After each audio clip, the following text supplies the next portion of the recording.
Now we turn to a breakdown debunking a pretty common myth, the idea that political gridlock in Washington means nothing can get done on the big issues. You hear this a lot from powerful interests that want to stop reform, and honestly, we've been hearing it about two of the most high-stakes public health crises of our time: gun violence, which we've been thinking about since last week, and climate change. But there's actually mounting evidence that large majorities want to tackle both these issues, even as Congress keeps sitting on the sidelines. So let's start with some scientific facts. It's getting hot in here. Now, we've known that for some time. Here's a 1958 Frank Capra film warning about the climate getting warmer. Our atmosphere seems to be getting warmer. This is bad. Well, it's been calculated a few degrees rise in the Earth's temperature would melt the polar ice caps. An inland sea would fill a good portion of the Mississippi Valley. Tourists in glass-bottom boats would be viewing the drowned towers of Miami through 150 feet of tropical water. That looks pretty prescient. And this isn't just a concern for scientists or liberals. We may be a 50-50 country on so many issues, but 62% of Americans now say the government's doing too little to protect the environment. That's the highest in 12 years. An overwhelming majority also backs a shift towards renewable energy. Some Republicans are now urging action on climate change, driven by shifting sentiment among, yes, Republican voters.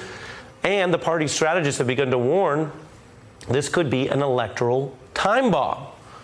If politics is fractured and people can find their own political ideas reinforced, especially online, where are these majorities coming from?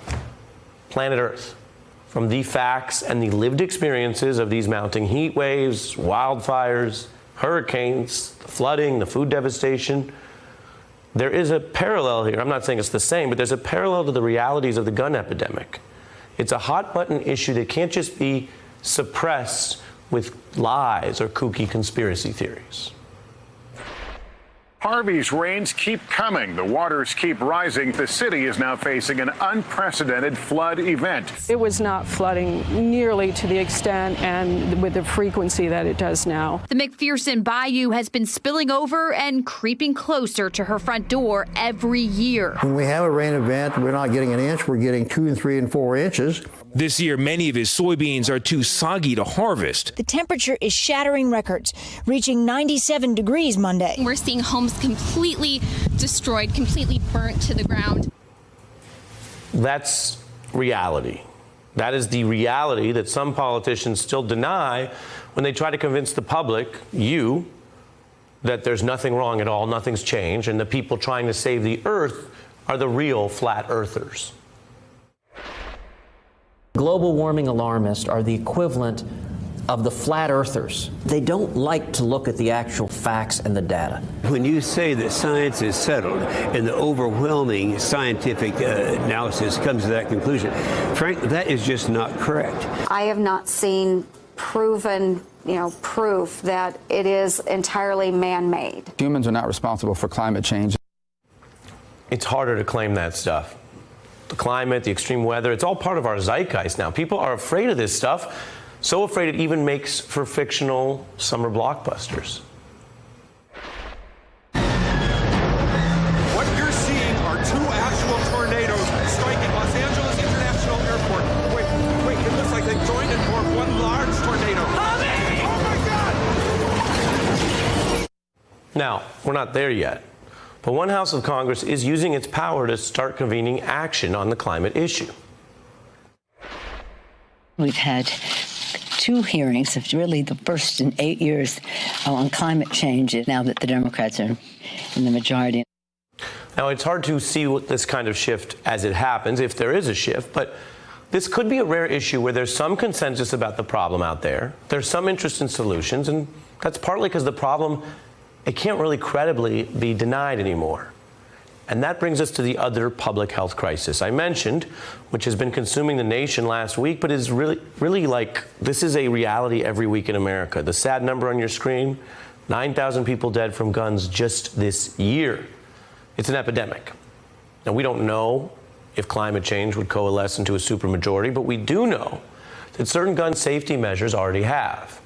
Could easily lose sight of this fact that Congress isn't the only place for reform. There's been a surge in state gun control laws. And while the debate has long been stuck in a kind of a binary split about gun rights, the growing public demand for action on this is clear. 93% of Americans now on board with implementing those background checks. Gun owners support background checks, along with the majority of Republicans.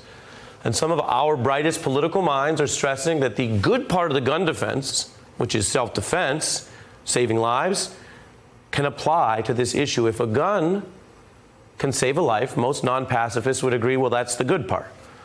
But the problem isn't all guns, it's the guns that maybe were never designed for self-defense and aren't being used for self-defense. At least that's the argument catching hold from this influential voice. The Second Amendment fundamentally, if you think about it, is about protecting human beings. That's what it was written. It was about protecting human beings. What is the good of writing a law that now protects the guns as opposed to the human beings? But public opinion and policy on guns seem to have been misaligned for a long time. Major support for gun control hasn't always moved the needle. We know that. Republicans have been insulated and funded by a gun lobby. And that divide cast among party lines between for and against has really hobbled this issue. So take a look at this as we think about changes. For the first time in decades, in the 2018 midterms, you had gun control groups outspending the NRA itself. And just as with that reality that I mentioned of climate change actually happening in a way that people can't deny and even costing people their livelihoods or lives, which is hard to ignore, well, in this case, the sad, steady march of mass shootings has more people chanting, do something, which politicians ignore at their peril. There's the change we saw in Ohio, and we covered that last week. There's Donald Trump talking up background checks. There's now Republican lawmakers and even the self-declared Grim Reaper himself. No matter what happens, I'm never going to stop standing up for the Constitution, and that means standing up for your Second Amendment rights. This Kentuckian will continue to fight for your right to bear arms. Senator Graham and Senator Blumenthal, a Republican and a Democrat, are developing a red flag piece of legislation. There's also been some discussion about background checks. That's an issue that's been around for a while. Those are two items that for sure will be front and center as we see what we can come together on and pass. That sounds like a shift. And the point here is not to automatically believe politicians before they act, but we are seeing some movement. On some of these gun safety bills, the debate has suddenly shifted from a traditional pro and con to what you might call people who back these measures versus people who pretend they do. And that tells you something about where they think their constituents are and the limits of any political position that is built on denying reality, even in our propaganda-filled time. There are some fact checks that require a lot of work, research, reason, informed discourse. And that does really demand more of people in our political process.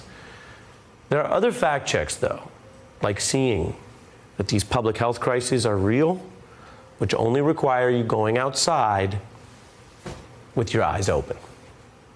Hey, I'm Ari Melber from MSNBC. You can see more of our videos right here, or better yet, subscribe to our YouTube channel below. You could have been anywhere in the world, but you're here with us, and we appreciate that.